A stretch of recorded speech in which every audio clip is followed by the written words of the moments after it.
Okay, so this is the second session with Nickie Sheehan from Trio Accounting. Thanks again for putting this one together with us. But we want to talk today to people who are starting out because we want to help you understand the place of the accountant in your business. Yeah.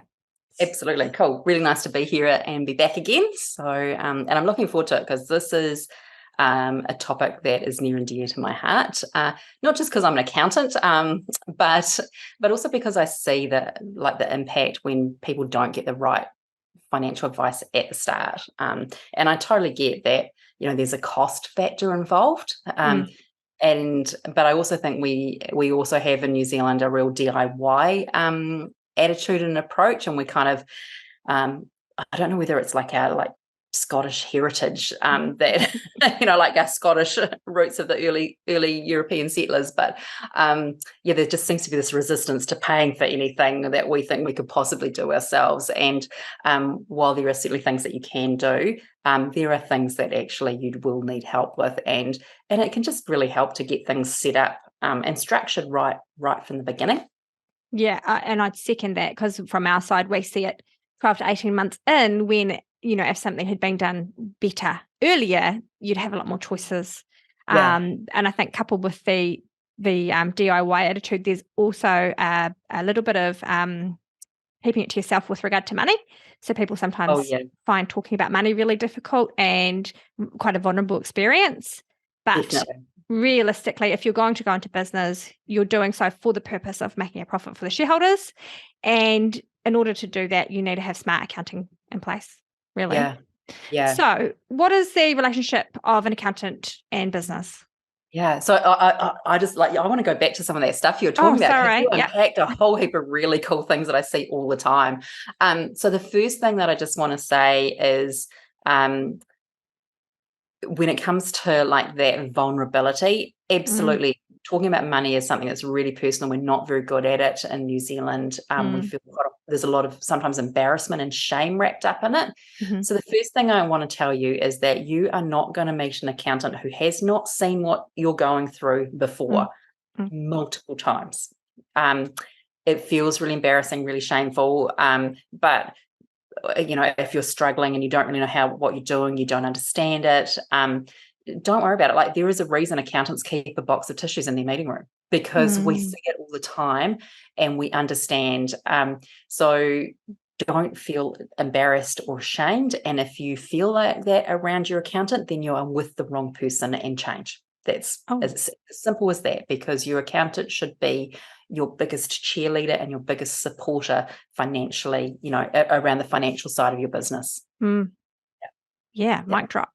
Yeah. So I think that's really important.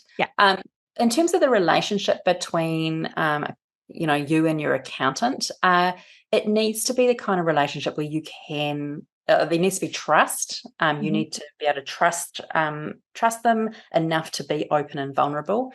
You need to have confidence that they know what they are talking about, that they understand the industry that you're in. I think that's really important. So accounting is a really massive field. And so make sure that you're with an accountant that understands the sector that you're in. So for example, I don't work with charities because I am a small sole practitioner, and there's only so much space in my brain to know all the tax stuff. So I choose not to do anything to do with charities, because I don't have the headspace to bear on top of that, plus on top of everything that I need to know for small business. So and also equally, I don't do some of the really big businesses with the more complicated tax stuff, again because there's specialists for that. I've got a friend who's a tax partner in one of the really big 4 accounting firms. If you asked him to do your personal tax return, he'd be just scratching his head, So everyone has their specialty. Find the accountants that understand your industry and your sector. It's another really good bit of advice. In terms of what accountants can kind of do for you, I think most people just think of it as that they just do my tax returns and send me a bill and tell me how much tax I have to pay, and then they charge like a wounded bull for it. The reality is there is a cost to doing a tax return, and actually it seems a lot, but that's what it takes to to hire skilled, competent people to do that job. Mm-hmm. But beyond that, which is where you kind of actually get so that gives you kind of that clarity and the confidence that your tax is taken care of and you've got it right. Beyond that, your accountant can be involved, again, in quite a broad range of things to do with your business. And again, it depends on the skills and the interests of specific accountants, but it can be things like managing your cash, doing budgets, figuring out, or just sort of general business advice, strategy and planning. So there's actually quite a broad range of things that your accountant can do.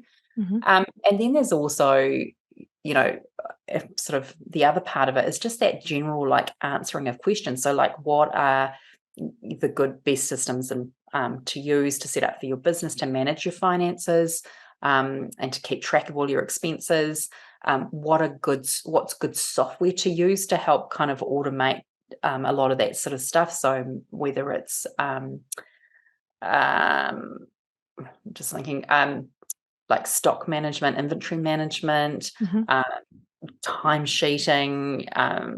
There's quite there's massive range of various add-ons and software that you could use, and accountants quite often have a really good feel for what to use. So there's quite a lot of things that your accountant can do for you. Rather than sitting there with their monocle sending out big invoices. Yeah. So what sorts of questions should you be asking your accountant? Is it in terms of actually finding the right accountant, or when you're working with your accountant? Once you're working with your accountant. Okay, so I think pretty much any time you're making decisions around your business with your finances, then that's the time to talk to them beforehand, because firing through a really quick question before you do something is a lot easier for us to give you advice and kind of go, yeah, go for it, or no, don't, or actually we need to unpack this a wee bit. It's very difficult for us to unwind things that you have already done later. And a perfect example of that is, should I buy my car through my company or personally? Because once it's bought, it's bought. Yes. Yep. But depending on how we do it, there are different options. And it might depend on, whether there's financing, how much travel you do for your business. There's a number of different things that we take into consideration that will help us decide what's the best for your situation. Yeah. And what problems should your accountant be involved in? Anything to do with money. Anything to do with money. Tax problems. Anything to do with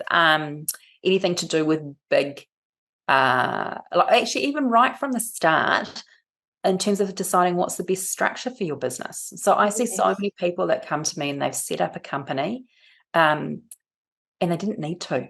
They actually would have been fine as a sole trader. And not only would they have been fine as a sole trader, they, for example, they might be a contractor and they might be contracting to the government. They didn't need to be a company for that. They could have been a sole trader and be getting their taxes done through Henry for a fraction of not a fraction, but probably or definitely less than what I would be charging them for it, because it's Henry's making use of good software and automation to be able to provide that cheaper for them. So right at the start, get your structures right whenever you're making big decisions, like if you're going to buy a rental property, or you're wanting. Another great one is, I do need extra finance. Where am I going to go and get it from? What do I need to do? How am I going to best structure that?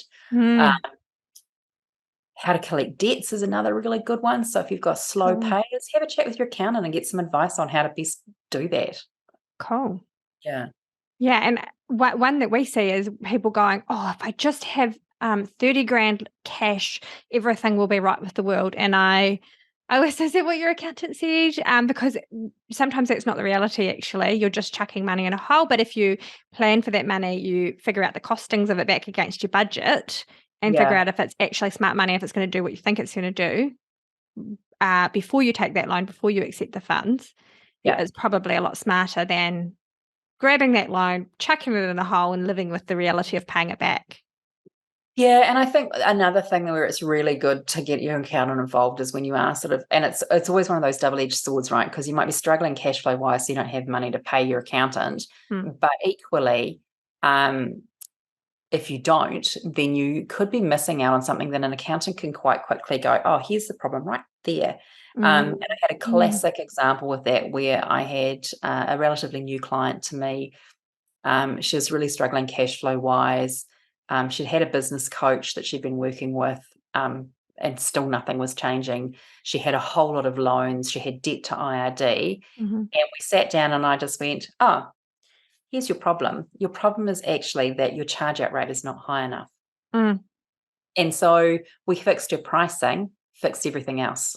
And I see that all pricings for new businesses is one of the most difficult things to get sorted. And I see that all the time, particularly in service-based businesses where you're over servicing, underpricing, and you're just not making the money. Yeah. You fix that. And all of a sudden you're making way more money for the same amount of work. And that alleviates a lot of the pressures that you feel from a cash flow perspective. Yeah. Yeah. What accountancy things can you be doing yourself?